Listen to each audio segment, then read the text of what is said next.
Hello mga loves, kinsay naka-experience diha kana bitong maglaag nga wala nakapakandam. Kay lagi diretsoon ra tag-ingon nga adto na ta. Aw, larga kay kung nasayod pa lang ko, nagsuot na unta ko gown. Charot lang.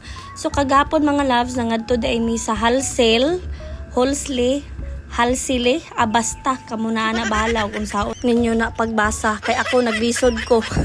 Assignment na lang na ninyo kay apil ko naglabad akong ulo sa una pag-pronounce nga pangalan. Bitaw.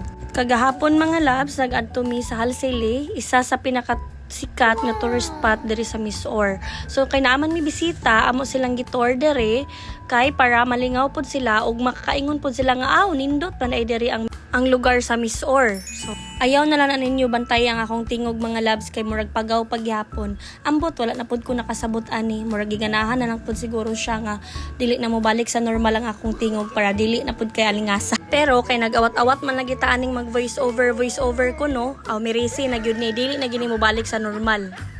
Pero bahala na lang basta kay nalingaw ko. Ambot ka kamog nalingaw ba mo pero bahala na mo yung mo nalingaw. Ang importante nga wala tay giapakan nga laing tao sa atong gibuhat. Maong katong gasugod pa lang, padayon ta kay ato naman ning nasugdan, ato na lang gyud ning panindigan. Ayaw na panumbali nga kung unsay kasturya sa mga tao sa imuha. As long as wala kay gibuhat nga dautan para sa ila, problema na gyud na nila. Kung masuko or malain sila sa imuha, bahala na sila oy ilaha man ang kinabuhi, maong padayon ta. Samaan niya kaning gituyo-tuyo sa bangko, wala gid siya problema.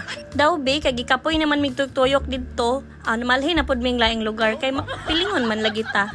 Ngano man daig magkagidlay ang agi basta kay nakalaag kanus pa man day ta mo laag og mga pungkol na or mga tiguwang na ta. So mintras bata pa manglaag gyud ta. Pero mas lami gyud maglaag no kung gilibre ra ka bitaw. Salamat kayo ba sa imong permi paghatag pabor og paghatag suporta para sa pamilya, mabawi rami pohon kung daghan na may kwarta. Ug maura to mga loves, thank you for watching. Bye-bye. God bless.